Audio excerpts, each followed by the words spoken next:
My name is Bill Wolf. I'm the Executive Director of LaSalle School here in Albany. And I am absolutely thrilled that there's so many people here today that responded to this. The planning committee that worked on this a few months ago, we kind of scratched our heads and we were thinking about using what room we might want to use, and if we'd get enough people for Page Hall. We thought, geez, I guess, we'd need 100 or so to go into Page Hall.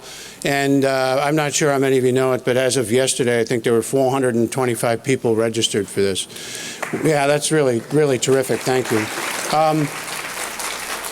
I want to say thanks to the many sponsors of this. Certainly the University at Albany School of Social Welfare. They've got they've got the space. They've got the space. They got the brains, that's for sure. They've got lots of staff that can help with this kind of thing, and it all made it possible to come to this site. The Counseling Center at LaSalle School, that's a new venture that LaSalle has underway. The LaSalle School Foundation, through the generosity of board members of the LaSalle Foundation, all of the expenses associated with this event have been underwritten. The Kafka School of Excellence, or the Kafka Center for Excellence. Kafka is the Council of Family and Child Caring Agencies. That's a statewide association, about 130 members of child and family serving agencies throughout the state. Their representatives and leadership are here today, and we're really, really pleased for their assistance. And of course, the reason that we're doing this, why LaSalle has undertaken this, is this is our 160th anniversary. We've been in business up the street since 1854. The lights have never gone out on that campus since prior to the Civil War, and that's really remarkable. And that's not unlike a number of the agencies that are in this region. Child and family providing agencies such as Parsons, formerly known as the Albany Home for Children. I think they're in the room someplace, but I believe they're maybe 190th anniversary. Vanderheiden Hall, 180 years of service. St. Anne Institute, 130 or so. St. Catherine's, 130. That's really remarkable. I mean, you find that kind of thing sometimes in some of the largest cities in the United States, but to be upstate in an area like we are, to have that kind of density of agencies with such a breadth of expertise, and who have survived for that long, also means that they are collectively, as a group, all open to change, all open to doing things new and in different ways. And they have, if I'm going to say this in a way that's a little bit interesting, but basically our agencies like that have survived because of the resiliency, tremendous resiliency of children and families. You all know that. That's why you're here. And you all want to learn new ways of working with those kids to take advantage, and their families, to take advantage of those inherent strengths that they have. Incredible stuff. We want to be doing the right thing, and we want to be doing more of the right thing, and I think that's what's motivated many of us to be here today, and that's certainly why LaSalle School has taken the interest in this. But I want to say, LaSalle has nothing exclusive on this at all. We're one of many, many terrific partners working together with a place like the university and our friends in county and court and all over the place that really are interested in finding better ways of working with kids and their families. So that's what this is about. I want to take a moment or two and talk about some really important stuff. We have graduate students here. A number of them are around. I don't know exactly how you'll pick them out, but they'll be trying to help you. They don't have little signs that say, "May I help you?" We're not quite like that, but they are here to help direct you around. If you have questions, they'll try to make themselves visible, to you. There's 4 or 5 of them that can help navigate this place. It's kind of a confusing building, of course.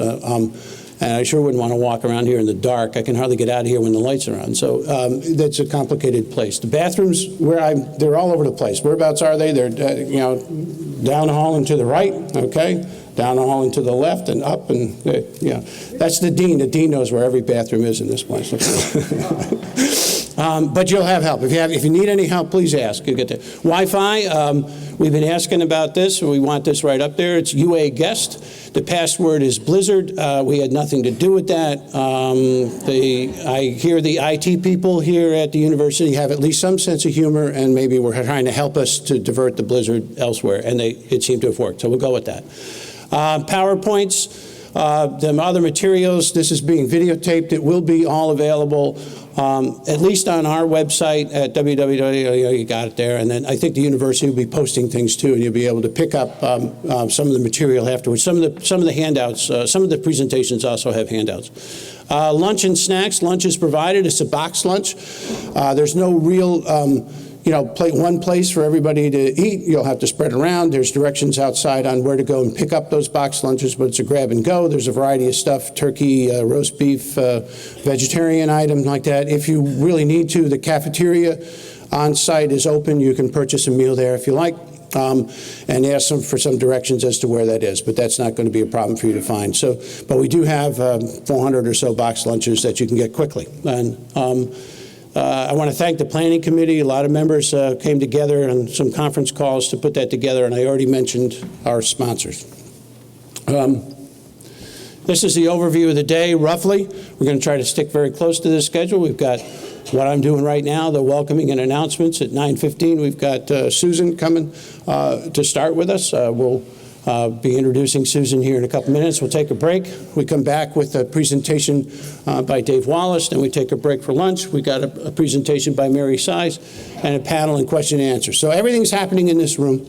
There's no breakouts. There's no traveling around. You don't have to worry about too much. We'll get you out of here by 4 o'clock with no problem, and we recognize some of you have traveled a long ways to get here.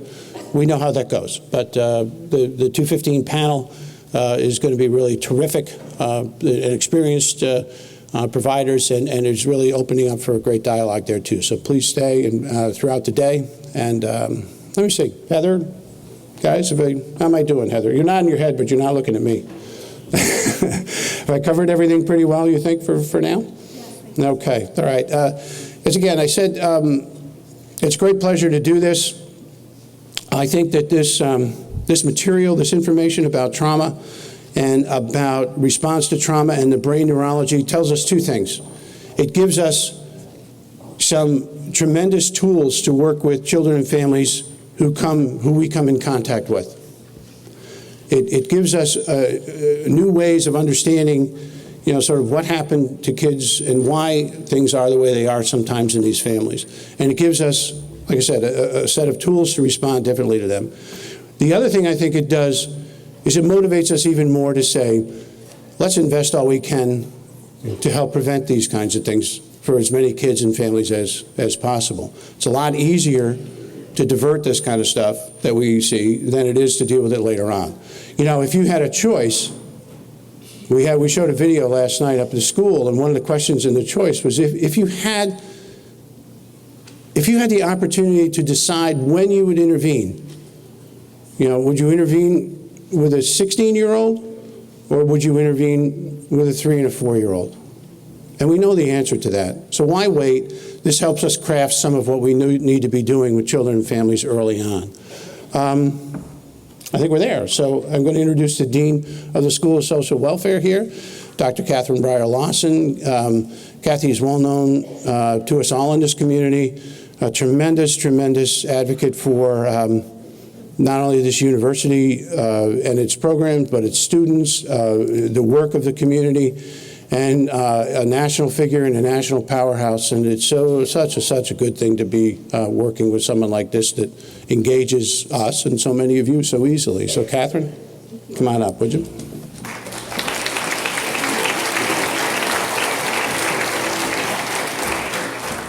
Thank you. Well, welcome to all of you. What a historic moment for us to have what we thought would be a crowd of maybe 50 to 100, to have over 425 here today. It's thrilling, and I think that the momentum that is building will be accelerated by our keynote speaker. And it's my privilege to introduce to you Susan Dreyfus, who many of you already know as President and CEO of the Alliance for Children and Families. She's also well known for her leadership in public sector agencies, and she served as Secretary for the Washington State Department of Social and Health Services, and has also served in the leadership roles in Wisconsin for Tommy Thompson. And so her knowledge of both the public and nonprofit sector is deep and wide, where she is overseeing Medicaid, aging, long-term care, child welfare, behavioral health, juvenile justice, economic assistance, and other human services. She also has served as the Senior Vice President and COO for both Families International and the Alliance for Children and Families. And in many of her leadership roles, she's known not just as a change agent, but a spearhead for transformational systems reform. And in that way, she has been identified as a major resource for a number of organizations where she's been an elected member, for instance, of the Leadership 18 Executive Committee. It's a coalition of CEOs from the largest and most respected nonprofit organizations in this country. She is also part of a 12-member national commission to eliminate child abuse and neglect fatalities, and she was appointed by John Boehner, our Speaker of the House of Representatives. We know Susan as a wonderful friend, advocate, and international and historic leader, and it's our greatest privilege to have her here to help us build our own movement, build a strategic vision and plan, to go deeper with the brain science as it links to what we understand about trauma, as well as resilience and recovery. And she's going to be talking with us about the national perspectives on local practice and policies and how we can capitalize on our strengths, on the science, particularly the brain science, and core values. So it's the greatest honor to welcome her and to give her the stage. So please give her a warm welcome.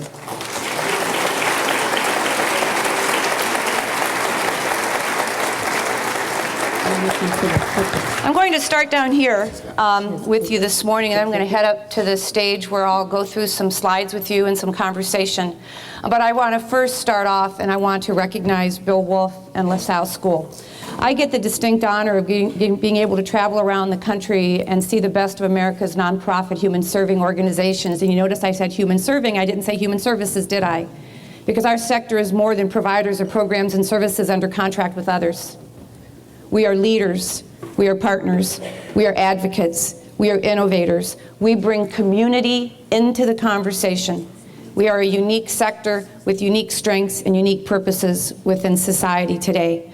And I want to thank LaSalle School for hosting and wanting to be a part of this, making this happen for you today. And one of the best things I get to see too around the country is when you have a strong university partner. Kathy, thank you. When you have a strong university partner within your communities, really great things start to happen.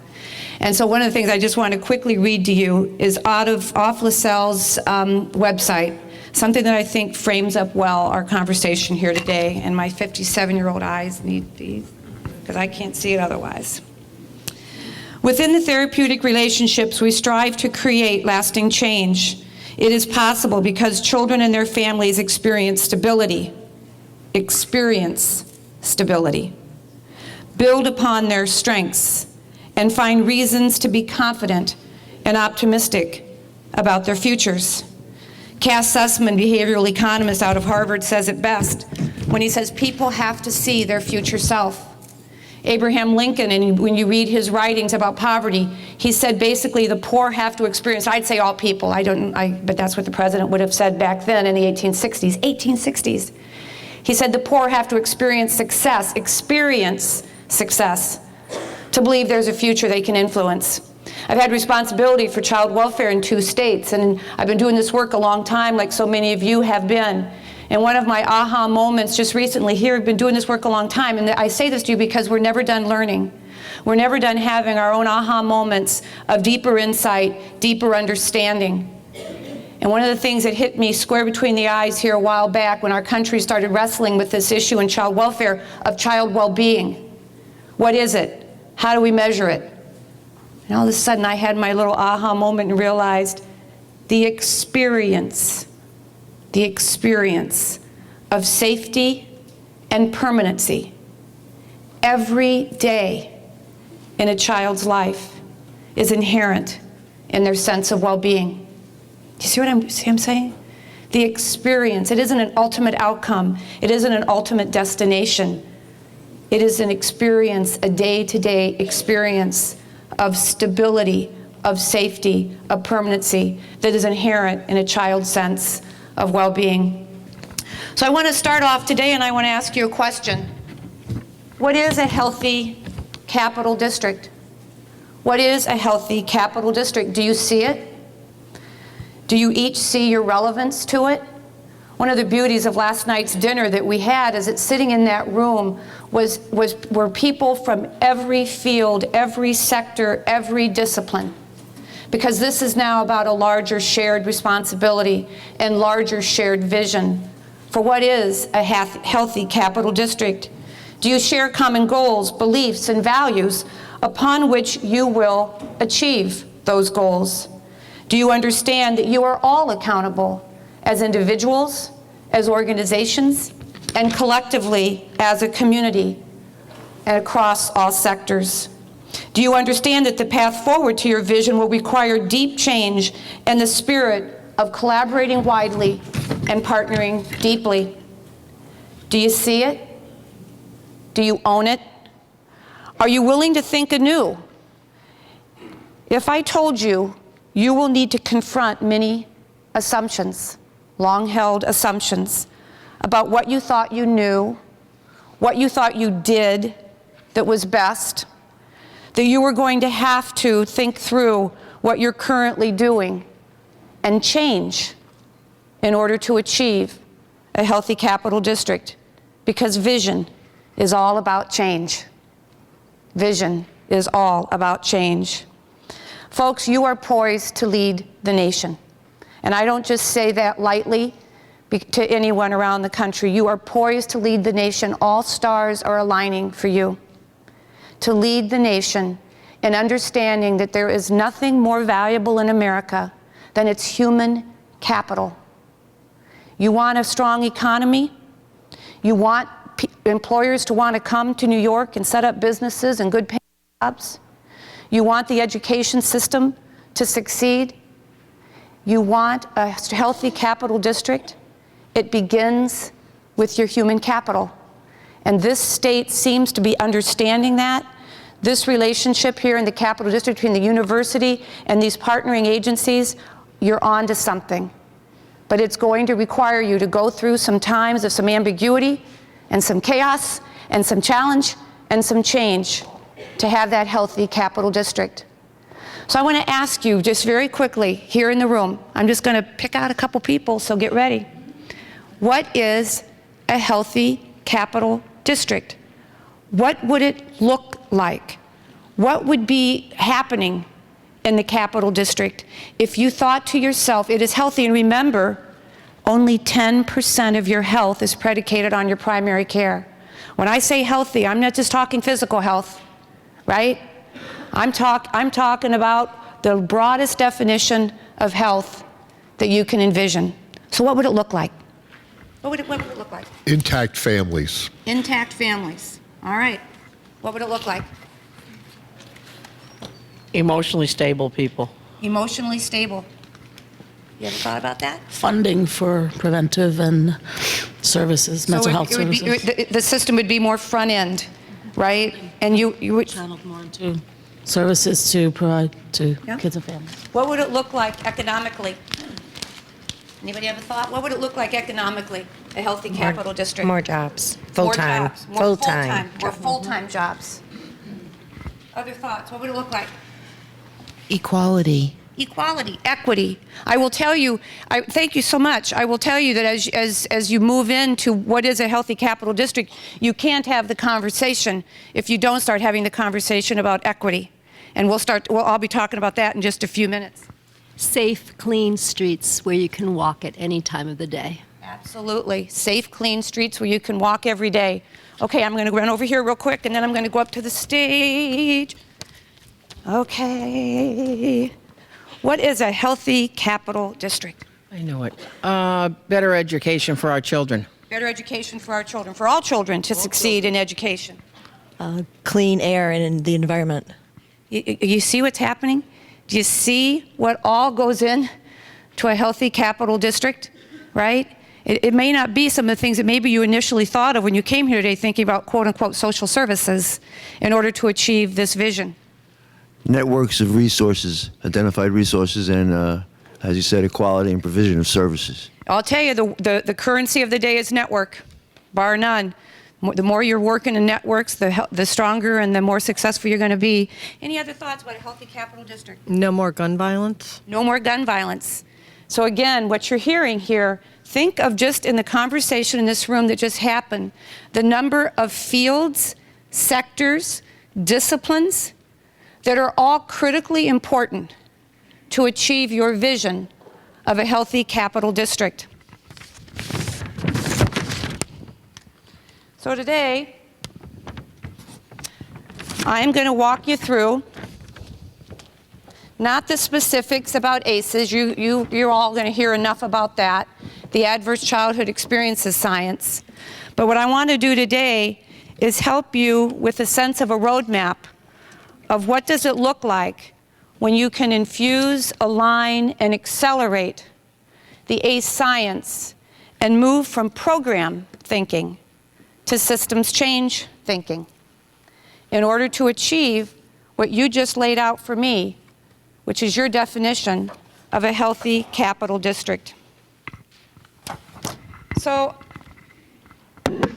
I've developed my own 21st century theory of change, and I want to share this with you because I think it helps to frame our conversation today. If you want to enjoy prosperity, we must foster the health and well-being of all people.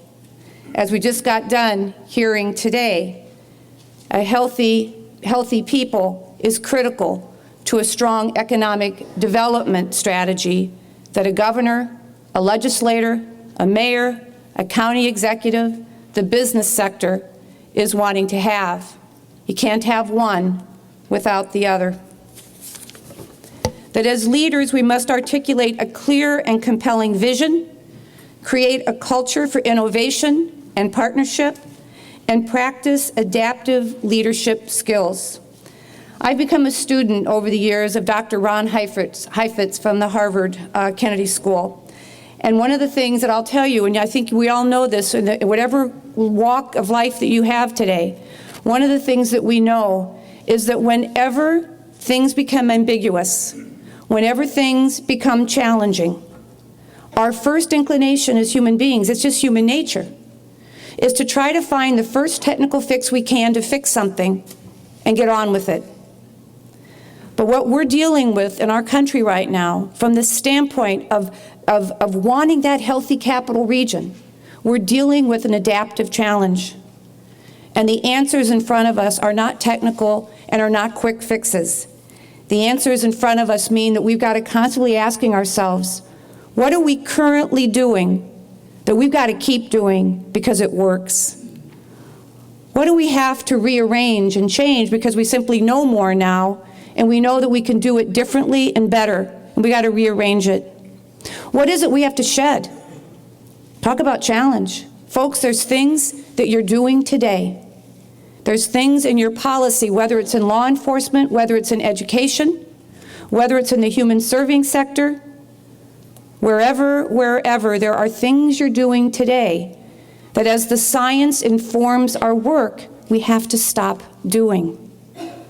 And then we have to have the conversation, what is it that we need to do that is brand new? So what is it we keep? What is it we rearrange? What is it that we shed? And what is it that has to be brand new? And I will tell you, we are our biggest barrier. We are our biggest barrier to achieving this. We must move from program thinking, what we do, to systems change thinking, what we achieve. And we have to understand that we are all part of larger systems, and just because you have a great program doesn't mean that you're helping to create a healthier capital district.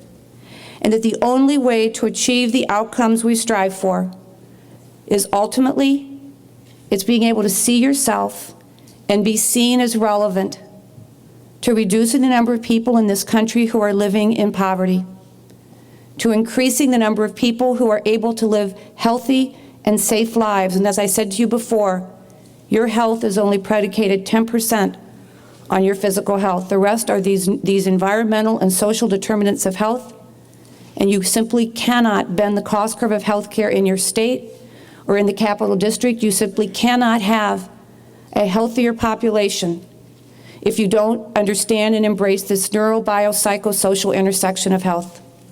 Remember, 5% of the population is driving 50% of your Medicaid expenditures. And if you do what we did out in Washington State using data analytics and looking deep within the lives of that 5%, you find the perfect storm of biopsychosocial variables. So simply, you cannot be successful without understanding and embracing the whole person within the context of family and within the context of neighborhood, and putting more people onto pathways for education and employment success. Someone raised back here the issue of equity. Right there, therein lies what we find in our country in terms of inequity, and therein lies what I think are the critical answers to equity. Reduce poverty, increase safety and health, and put more people onto pathways for educational and employment success. You do not have to be an education agency. You do not have to be an employment and training agency. You do not have to be the healthcare delivery system, and you do not have to be an anti-poverty agency to be absolutely relevant in your practice and in your day-to-day policy on all four of what I think are the critical things that we've got to be about. When Governor Gregoire asked me to join her out in Washington State, I said one thing to her in her office. I said, Governor, I'd be honored to come out here and serve you. But I've been doing this work a long time, and I'm tired of trying to make programs and services within larger field systems work. And if ultimately we are not about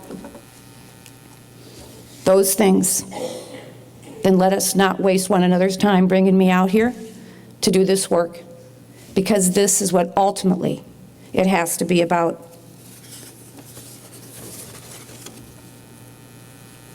This will require us to move. Oh, I missed something here. Sorry. Here we go. This will require us to move from a linear and transactional mindset to a dynamic and transformational view across systems and sectors. Social theorists call this causes of causes, risks of risks, but it will require us to move from the linear and the transactional to the dynamic and the transformative. But therein lies, too, some real answers I hope we talk about here today. And share accountability for the alignment of mutual policy, goals, and values across systems and sectors for collective impact that none of us can achieve alone. One of the greatest things that's happening out of this Great Recession, which has been hard.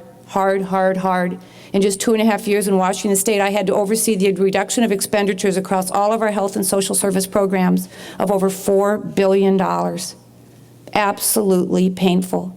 But there's something that I see coming out of this Great Recession that I think history will judge us all on as leaders. And everybody in this room is a leader.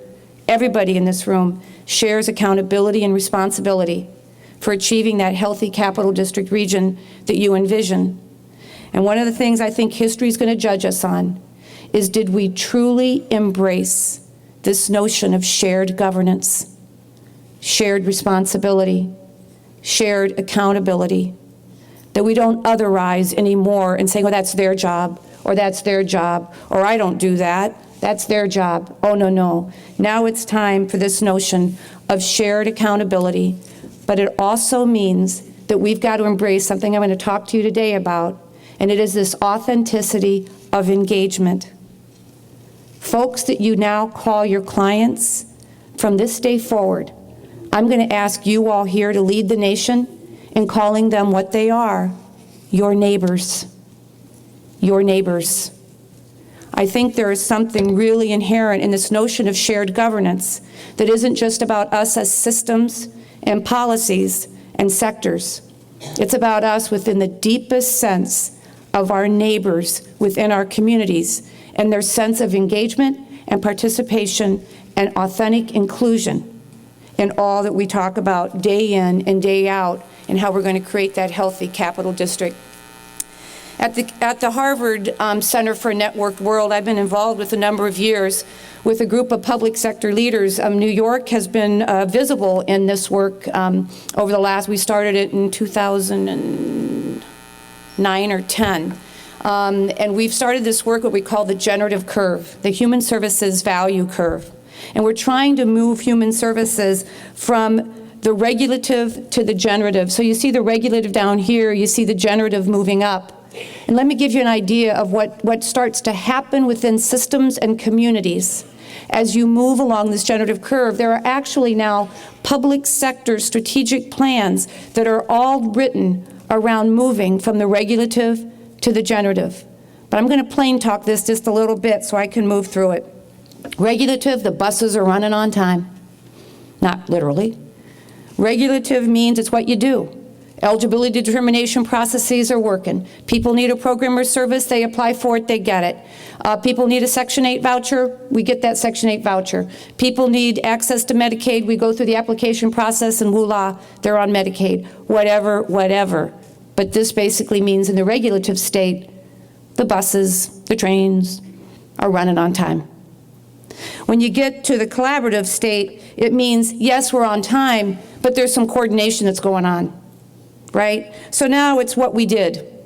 People are eligible for services, they get them, and we connected this and that, but whether or not the connection really happened, we don't know, but we made a good referral.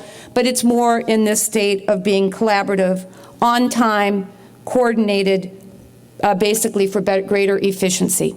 Not a bad thing. Not a bad thing. And then we move to the integrative. What results, but basically point in time, are we achieving? They're on time, they're coordinated, and they're achieving program outcomes. Okay? So when you're in that integrative state, you're on time, people are getting what they need, they're coordinated, and now you can start talking about achieving programmatic outcomes that we all have our own responsibilities for. But then there's the generative. Then there's what we're visioning as the real North Star, because look, when you look at what's happening with public sector dollars right now, we are on an unsustainable course. When you look what's happening at the federal level, we're not going to come back from the Great Recession and go back to the way we were. We've got to come out of this thing as a different nation. And part of this is understanding that we've got to move to this generative space in our human service work and understand that now we've got to be talking about population change. Now we've got to be talking about impact. Now we've got to be talking about fewer children in this country living in poverty and feeling and understanding a shared accountability that until we see that measurement change, we're not getting the work done. Until more people are living healthy and safe lives, all very measurable. Until more people are on pathways for education and employment success, all very measurable, we're not done. That's where you are when you're in this generative state. So we're working across public and nonprofit sectors right now with the Harvard Center for a Networked World to move along this human services value curve. And I share this with you because I think it's a way for us to think about what I want to talk to you now about, and that is how do we start thinking about this ACE science? How do we start thinking about this science? Think of the medical sector. The minute science starts to shift, published articles, right?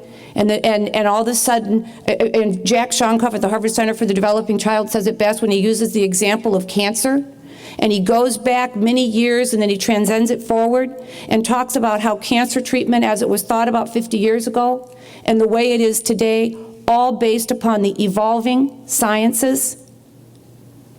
But folks, in our world, those of us that are committed in this human serving world, we don't tend to make the same progressions forward as the science changes.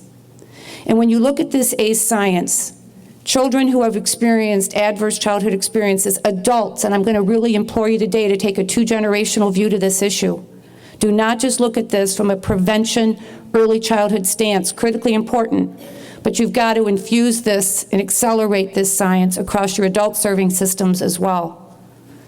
But one of the things that's so important with this ACE science is that we understand that at its core, and something I'm going to be really stressing today, is that we have got to be thinking about not just the prevention of ACEs, critically important, and just a few ACEs, just for those of you that might not know what they are. Things like a child living in a household with a person living with mental illness, a child living in a household with someone that's been incarcerated, a child who has experienced, witnessed domestic violence, a child who has experienced abuse or neglect. And I remind you, please remember, the abuse and neglect in this country, in New York is no different, is not those horrific cases of abuse that we read about, and they are horrible and they are terrible, and there was no worse day in my life as a child welfare director than when a child was killed by abuse and neglect. But remember, 70% of abuse and neglect in America is neglect.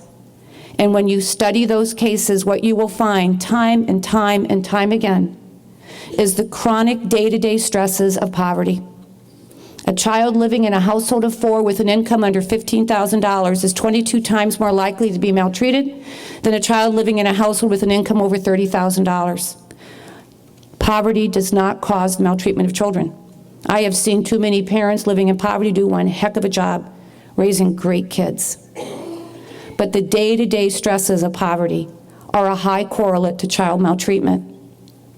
And so I'm hoping what you all see today is that this ACE science and how it aligns across these systems, across our practice, across our policy, not just in human services, but in education, in law enforcement, in healthcare delivery. Because at the end of the day, if you are a person with high ACEs, there has been a rewiring of your brain. There has been the inability for you to form the executive functioning skills that so many of our current practices and programs assume people have. And when you understand, which to me was my aha moment in this out in Washington State, it was the alignment of the ACE science with the executive function science, the prefrontal cortex development, where I could see time and time again how many of our programs and services were absolutely missing the boat, and oftentimes with the best of intentions, making things worse, not necessarily better.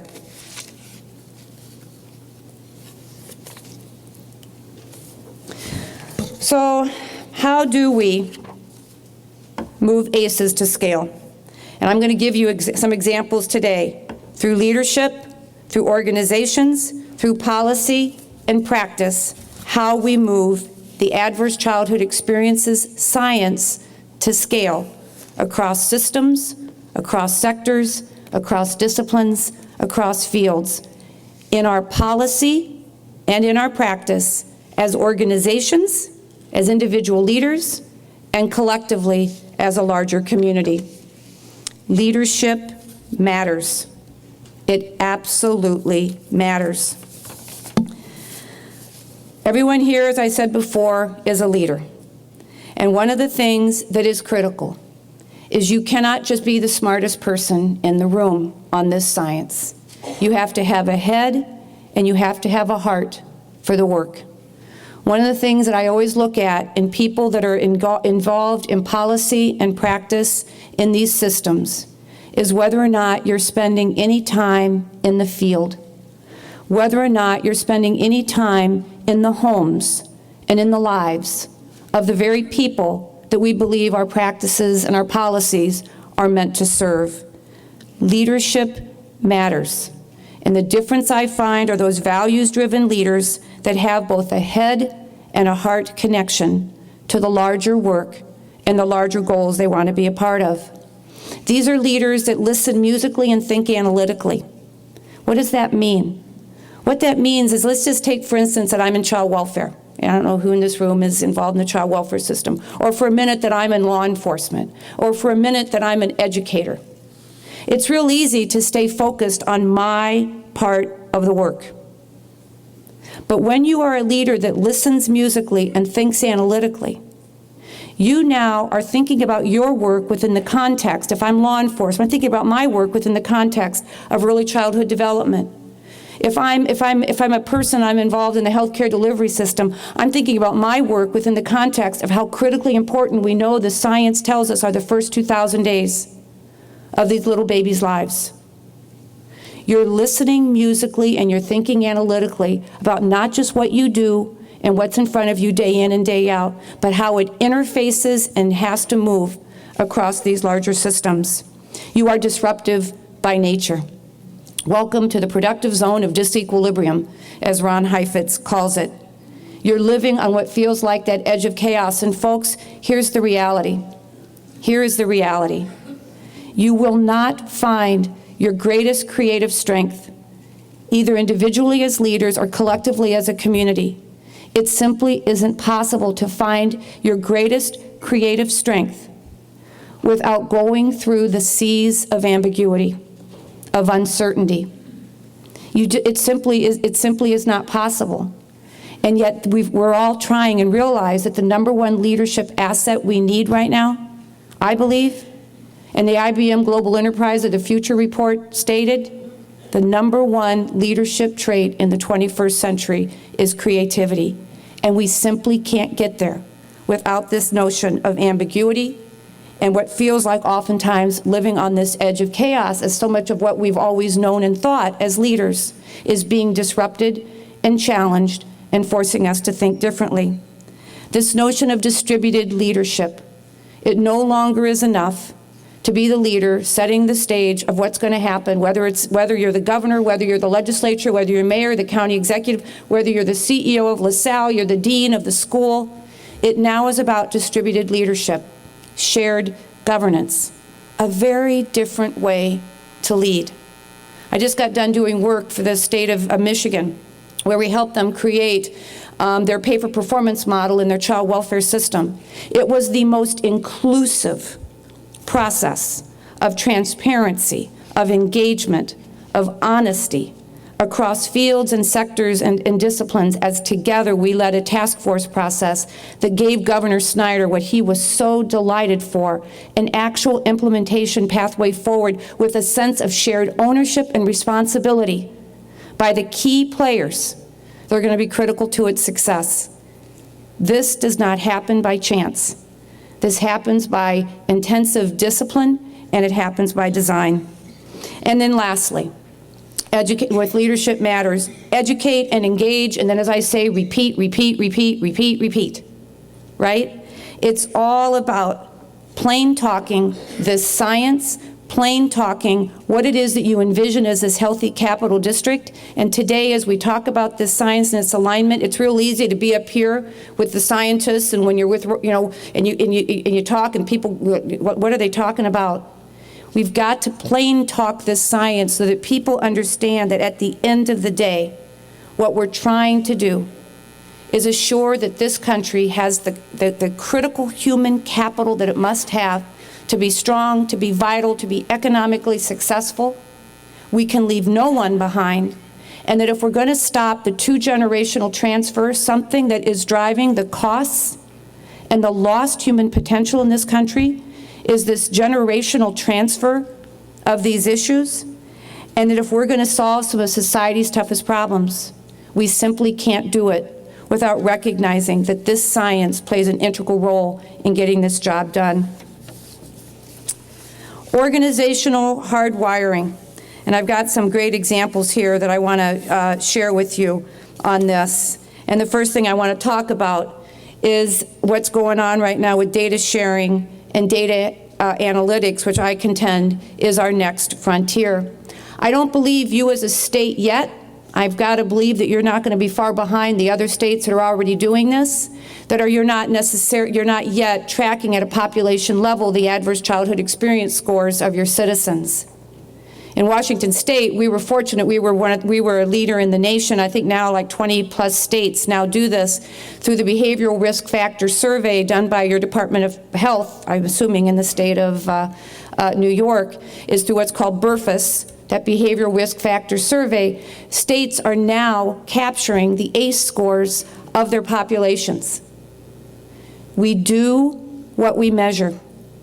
And if we don't have a measurement to move, the reality is things don't happen and don't get done. But it isn't just about measurement, it is about this notion of data analytics. And I'm going to give you a quick example. In Washington State, I had responsibility for the TANF program, the Welfare to Work program called Work First. And one of the things that was quite clear to me after being embedded in this science, especially the executive function science around the prefrontal cortex development, is I realized that we had to move from participation that counts, keeping the feds happy. We had to move from participation that counts to engagement that matters, and we had to get underneath getting people onto pathways out of poverty. Now, there was no way to do that until we used data analytics and we truly studied the cases of the people in our TANF program. What we found is we were using a one-size-fits-all case management model. We were using a one-size-fits-all assessment model. We thought as long as you got to work, we were successful. We weren't asking any questions about how the children were. And we certainly weren't thinking about whether or not people were truly not just working, but were on pathways out of poverty. Using data analytics, we found that we had 5 very different types of people in our program. There were some people we were doing way too much for. They needed very little. They were self-motivated, it was situational, they needed very little from us, but we threw everything at them but the kitchen sink, and I think made it worse. We had other people that needed very intensive case management, but the other thing that we realized is across all of them, we had to engage people in a very different way. One of the things I'll challenge you with today is to think about, when you think about this science and you think about the executive functioning and the prefrontal cortex development and the influence that adverse childhood experiences has had on that developing brain. One of the things I would also tell you, whether you're in education, whether you're in healthcare, whether you're in law enforcement, whether you're in child welfare, juvenile justice, mental health, bring down the adversarial nature of your systems. Bring down the adversarial nature of your systems, because one of the things we realized using our data analytical work is that we were using a case management model that just simply did not fit. And one of the greatest things we did was align motivational interviewing across the entire system as being a critical way that we were going to help people build those pathways out of poverty. As I said before, people experiencing success to believe there's a future they can influence. And so this notion of data sharing, data analytics, stop hiding behind HIPAA, stop hiding behind the idea that data can't be shared. I got to tell you, as a secretary, as long as I kept asking the why questions, I found a way under, around, over, and through any of the confidentiality issues people were putting up in our way while still honoring and respecting people's right to confidentiality.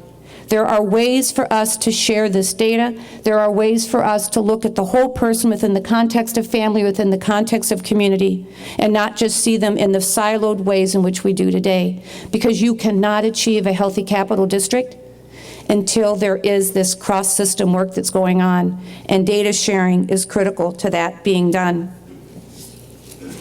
I'm going to keep moving us forward here. One of the, let's see if I want to focus on any of it. No, I don't think so. I'm going to move us here. So I want to talk a little bit about practice. Because as I said before, if you're going to infuse, align, and accelerate the ACEs, you've got to look at it from a leadership perspective, you've got to look at it from an organizational perspective, the own organizations that you are running, as well as the interface with others. And you've got to look at it from a practice perspective as well. One of the things I always say is it's not done until it's every person, every time. That has to be our goal. And practitioners need a broader context for the importance and the impact of their work beyond programmatic outcomes. One of my greatest aha moments in my world was when I was in Wisconsin. And I was there for the birth of Wraparound Milwaukee. Everybody knows Wraparound Milwaukee, and Wraparound Milwaukee was, at that time, it was viewed as a program for replication. Well, we had our epiphany when we were reforming the child welfare system in Milwaukee and doing our work with aging and long-term care and doing our work with developmental disabilities, when we realized, no. Wraparound is not a methodology. At its heart is an orientation of values and a practice approach that are relevant across all human serving programs. And when you see and understand that, a lot of this comes to life for you, because it's in this notion of wraparound, this authenticity of engagement, the values of what really is a system of care for persons, whether they live with disability, whether they live with persistent mental illness, whether they are trying to move their lives forward through your welfare program, whatever. It's when we as practitioners understand that this thing we call wraparound, this thing we call systems of care, whatever we call it, is not simply a methodology. It is an orientation. It's a way of thinking about our work and thinking about those that we serve. We can talk about this all till the sun don't shine, but if contracts and budgets don't align to the practice that we're saying we want to have, it won't happen. So what do I mean by that? And I think your county, if I'm remembering correctly, Bill, the county here has done some wonderful work of thinking about this, about ACEs, the Adverse Childhood Experiences Science, and how to align it contractually for organizations. But if we don't understand that what we basically have right now is we're asking one thing, but our contracts and our budgeting basically produce something else. We have transactional approaches to contracts and budget. We thwart creativity every step we get, every chance we get. And I can say that because I've been a public sector leader, I've been a county government leader, I've been a leader in 2 different states. I know how it works. We have best of intentions on the public sector side. But oftentimes, the way in which we contract thwarts creativity. It thwarts bigger outcomes. It thwarts the ability for cross systems to work together. And please understand, I am all about evidence-based practice, but evidence-based practice, evidence-based programs should be viewed as a starting point, not the destination. So contracts and budgets have to be aligned in order to take ACEs to scale. Practice must be aligned to the science, person, family-centered, and strengths-based engagement values. Here's where I just have to repeat this one more time. In all of my years in this work, and I'm sure with you too, one of the things that I have gotten to absolutely believe is the key. We can do everything better, smarter, faster, cheaper. We can figure out what the science is and how we're going to align it to our practice and policy. We can align it to our contracts and our budget. If we do not practice what I think is both an art and an absolute skill of, as I talked about before, this authenticity of engagement with people, with our neighbors, not just our clients, that we cannot get this work done, because it is in that active engagement that I believe we are giving people the opportunity to demonstrate their value and their worth. Greatest example, out in Washington State with our TANF program. As I told you before, we moved motivational interviewing to scale across all of our case managers in our Work First program. And I had an email, I was in on a Sunday, and I was going through my email, and I got an email from one of our case managers in the field, and I thought it was really cute. She said, Secretary Dreyfus, I'm not sure if you even see your own email, and I'm like there for 4 hours going through email on a Sunday. It's like, yeah, I see my own email. And she said, I don't know if you see your own email, but she says, I'm writing to you to thank you for this training on motivational interviewing. She said, I've been doing this work, I think she'd been with us over 10 years. And she said, I want to tell you this story because stories matter. She said, I want to tell you the story about Jennifer. She said, Jennifer and I have been working together for probably about 4 years. She has been coming in and out of the program. As soon as we get her a job, things are going great, she's back again.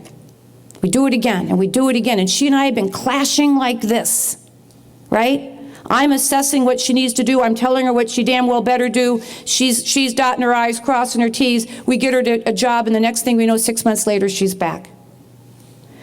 So this caseworker was trained in motivational interviewing and started using motivational interviewing techniques with Jennifer. What does that mean? Authentic engagement, right? It meant understanding what Jennifer's hopes, dreams, and aspirations were for herself and for her family. It meant assessing Jennifer in a much broader context with her, not to her. And it meant developing a plan for her life that Jennifer felt the strongest sense of participation and ownership for. All of a sudden, Jennifer starts hitting all of her targets. Jennifer, it's like this different person starts emerging for this case manager. And please don't underestimate the vastness of the issues that Jennifer faced in her life, because they were very real. So the case manager said to Jennifer, after Jennifer was like doing so well, hitting all of her goals, was just so motivated and moving forward, and the caseworker said to her, Jennifer, you and I had been fighting and hassling with each other, and you've been in and out of this program for years. What happened? You know what Jennifer said? She looked at her and she said, this is what, I have this in a quote, "This is the first time you ever listened to me. This is the first time you ever listened to me." Policy. Everybody in this room is a policy maker. Everyone.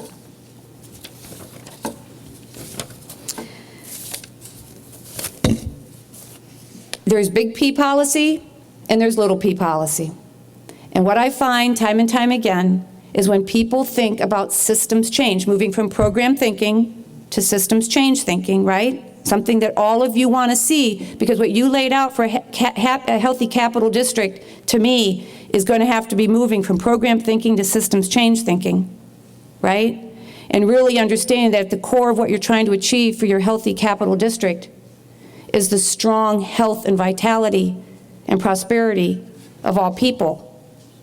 One of the things that's really important is to understand that big P policy is not just sitting with your governor and your legislature, your county executive and your county boards, your mayors and your city councils. That's easy.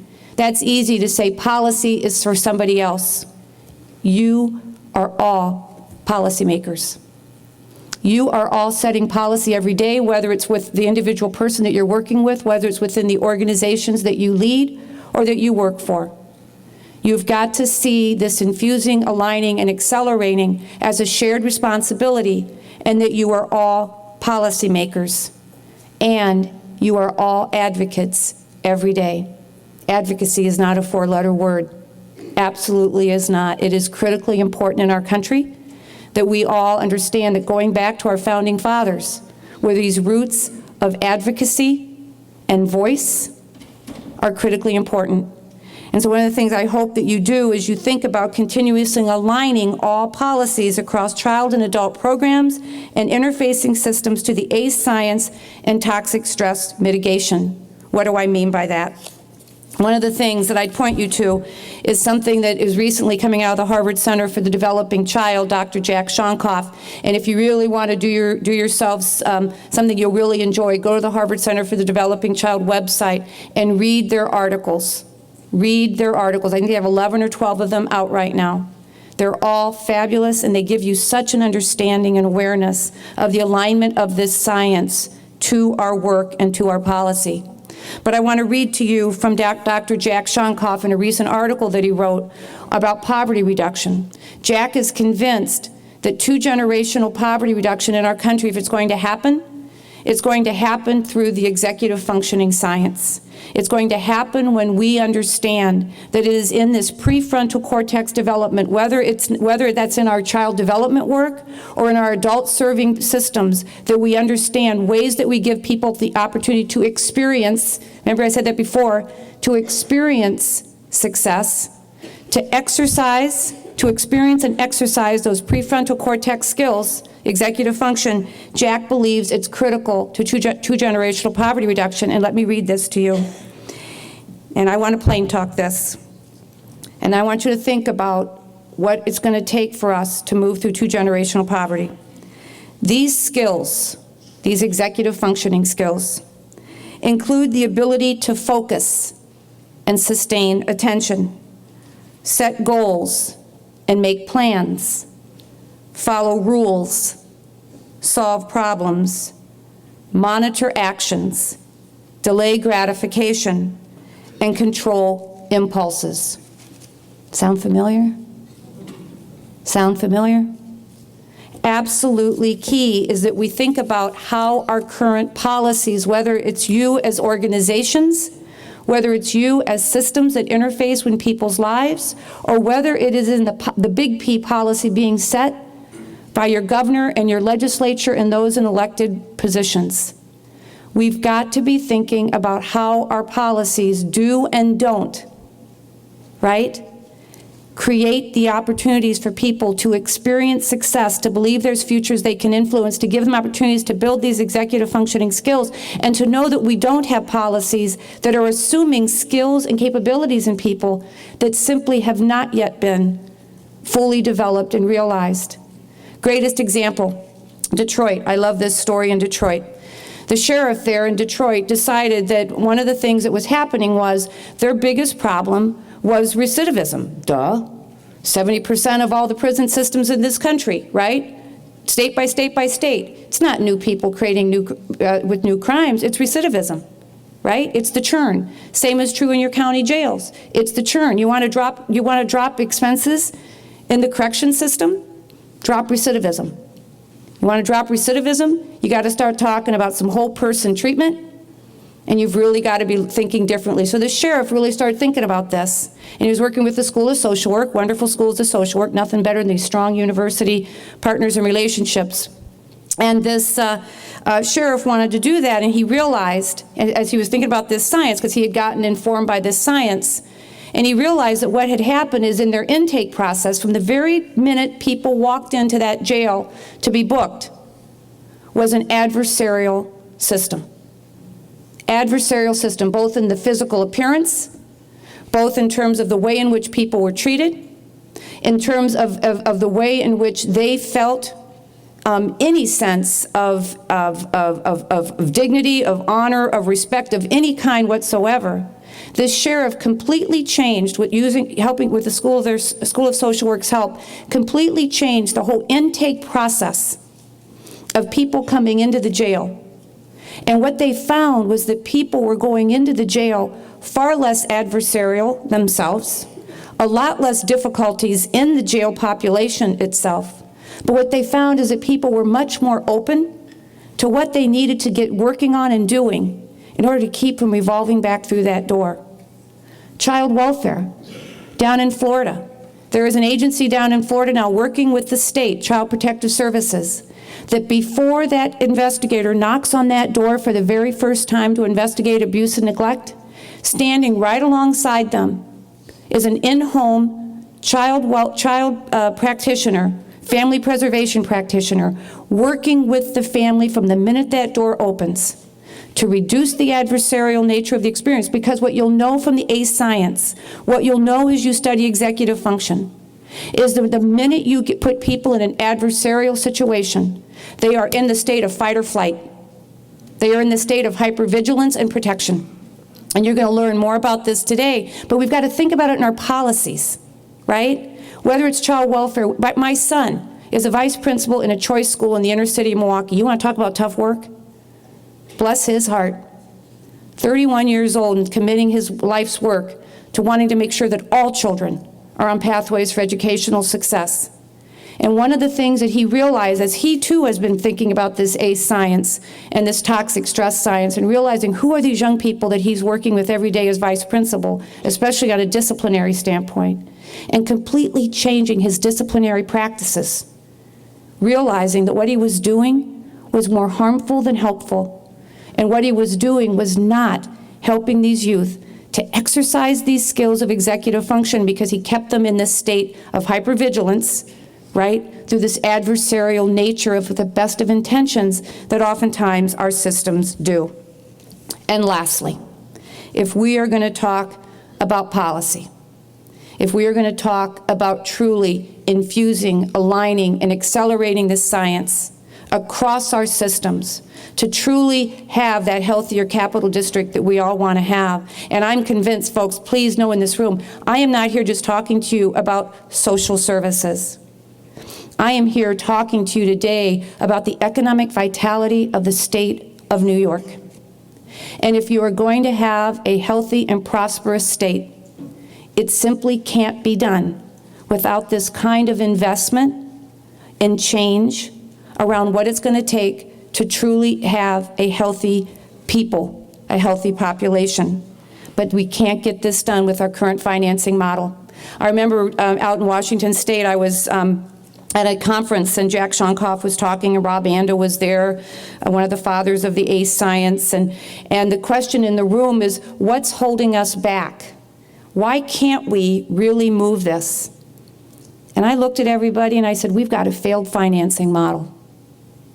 We've got a failed financing model. In the height of the Great Recession, when we were cutting right and left in the state of Washington, like I know you were here too, at any point along the way, had I wanted to go out and build a new juvenile justice institution, which I did not want to do, I could have gone to the capital side of the budget, and I could have gotten financing and paid it back over a period of time, and I could have built a new juvenile justice institution in a separate side of the budget, right? We have no capital funding mechanism for the work that we're talking about here. In order to get this done, it is truly going to take some of these notions of pay for success, collective impact.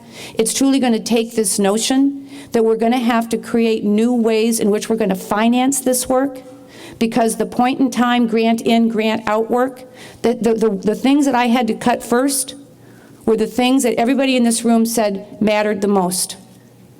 The prevention, the earlier intervention, the things that we know works, because our current public sector financing strategy does not work in relationship to the kinds of outcomes and impacts that we say we're trying to achieve.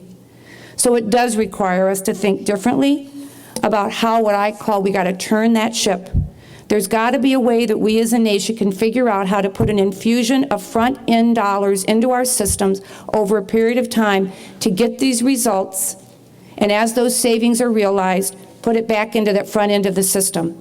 But we have no way to turn that ship without an infusion of new dollars, and a difference and a change in the way in which we're spending existing dollars, right, in order to get this done. So how do we do this? I keep saying, everybody in this room is a leader. I wish I could tell you that there was just this one magic easy pill, but I can't. Because this is about moving from program thinking to systems change thinking. This is about recognizing that everybody in this room is a policy leader, big P, little p. Everybody in this room individually, either as a clinician, as a leader of an organization, as a leader of a system, as a leader of any field or discipline that intersects in the lives of real people in real ways every day. Today, listen to this science and think about how you, when you leave here, can infuse it, can align it, and can accelerate it individually and collectively as a community. Have that vision for a healthy capital district. Dare to articulate what it looks like, dare to articulate how you would measure it, and share governance, share accountability, share responsibility for getting it done individually and collectively as a community. So that was my job here today, to kick things off, and I hope I've been able to help you out with this. I want to thank you. I just remind you all, for whatever reasons you are all here today, and you are stewards for a time. And I think history is going to look back and ask us whether or not we seized this moment to think anew about larger impact, about larger population change, and a healthy capital district begins with healthy people. Thank you very much.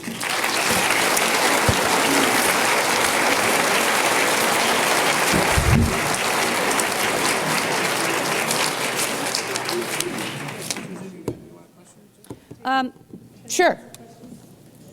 A few questions.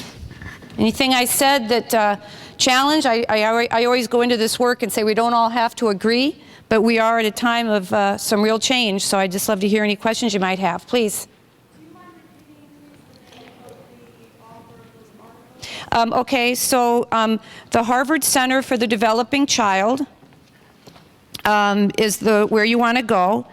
The one article that I referred to was Dr. Jack Shonkoff, and it was in Spotlight on Poverty, was where that was written in. I think that's what I was referring to, right? Does that help? Any questions, any comments on anything that I said? Could you say more about how you aligned ACEs contractually? So contractually, what does this mean? So let me give you let me see if I can come up with some specific examples. Okay, I'm not going to give my own example. I want to give a couple of examples that I shared with you. So the FIRST program, F-I-R-S-T, the FIRST program in Florida that I was referring to, and I've got all the data here. I just didn't want to go into much minutia with y'all. But the FIRST program is contractually done by the child welfare system with an organization called Neighbor to Family. And basically, as I said before, they're realizing that with the ACE science, what you'll know as you guys get into this more and more, and I'm sure many people here are more expert at it than I am, but the higher those ACEs, the more likely you've got a hyperactivation of the amygdala, a thwarting of that executive function development, that prefrontal cortex, right? And so what they realized is they had to start bringing down the adversarial nature of their CPS system. Because remember, most families that come into contact with your child protective system have incredible strengths, dreams, desires, hopes, aspirations for themselves and their families, and 70% is neglect, as I said before. So what they needed to do was bring that adversarial nature of that experience, right? So that would be an example of contractually. Now, the CPS system, you would say, well, that's new money. Yeah, it was. But what the CPS system would tell you is they're keeping more children safely at home with services, having more success with parents. Parents are immediately getting involved with services. What does the research tell us in child welfare? If you remove a child from a home and you don't get them back within that first 90 to 120 days, the chances of that happening, right, get diminished every day after that. So reducing that adversarial nature of the system contractually is important. One more example, Medicaid. So I had Medicaid responsibility in Washington State, and I tell you, I don't know who these actuaries are, but I think they sit in some cloud somewhere. I never got to see their faces, but boy, they sure had control over me. And so I had the Children's Hospital of Seattle, the chief medical director, come to see me. And he said, we were talking about Triple P, the positive parenting program, right? Absolutely. If you look at the research that's come out of the state of North Carolina, unbelievable in terms of the impact of Triple P, positive parenting program, not just on health outcomes, right? But you'll see the outcomes all along in child welfare and juvenile justice and behavioral health and people getting jobs and keeping jobs. Because really, at the end of the day, when you look at the positive parenting program, it's about authentic engagement. It's about building these executive function skills. It really is when you really get down and study it. So he came to me and showed me this research and said, we would like to be able to do the first couple phases of Triple P in pediatricians' offices. So just like pediatricians can apply dental sealants, they felt that the first two phases, Triple P comes in 5 phases, the first 2 phases of it could be done in a pediatrician's office, and we could get much better earlier intervention in emerging behavioral health issues of kids. Made all the sense in the world to me. The research was clear. I sent it off to the actuaries. There it goes. Because everything's going to have to be scored, right? And I was under very strict orders from my governor, spend no more money, right? I mean, we were cutting right and left at the time. Well, this is what the actuaries came back. Great idea. No question in their minds that this would long-term be a cost saver for the Medicaid program. But because we were running in 2-year budget cycles, it was going to increase expenditures before we were going to see the decrease. This is what I talked about before about the failed financing model that we have. But yet, no doubt in my mind, the implementation, now Washington State has since taken off all, on the behavioral health side, they've taken off all limits on the number of behavioral health visits. So they're implementing true parity out there, and I'm very proud of that. But also moving on Triple P, as we were talking about back then. But that's another example of budget alignment that I wasn't able to get done because it would have increased expenditures in order to decrease expenditures over time. And this happens time and time and time again. I saw another. Susan. Thank you. You mentioned data sharing across systems, and I think that's always a conundrum for folks who are trying to work collaboratively. And you mentioned that you had some success in finding ways around the HIPAA rules. Can you point towards any written publications or any way to access some of the examples of that success? Yeah, there's some really great examples, and I'll be happy to share this with folks. There's great examples at local community levels, counties. There's great examples at the state level. So for instance, I had a database in Washington State across 26 different data sets. So if there was a fact situation on an individual person, we were able to look at them and all members of that household across all those domains to have a common client index. The one thing that I would tell you that's really important here on data sharing is to know that you can do it. That with MOUs, especially on the education side, boy, I'll tell you, that is a critical piece, is having those MOUs with your education system. One of the things that we did that was so successful is using data analytics, as I said before, and geo-mapping. We basically identified our multi-system families. 11% of my families were driving 42% of all my expenditures, right? That's true here. 5% of your Medicaid recipients are driving 50% of your costs. That's true here too. But what we found was when we identified our multi-system involved families and our lowest performing schools, what do you think the geo-mapping did? Just like that. So then I went and I sat down with those schools and I showed them the data, and this is what I did. And this is what you've got to do too, because you're all policymakers. And you're all leaders. As I looked at them and I laid out the data, and I didn't say to them, no, these are the programs and services that we have, and this is what I'm willing to do for you. I looked at them and I just simply said one thing: what do you need? What do you need? Because our state is successful when you're successful. I know every child at that time, I could tell you at the point of Medicaid at birth, those kids that were on pathways to not graduate successfully from school. And yet you cut your state's number of kids that aren't graduating successfully from high school, we are talking real economic development.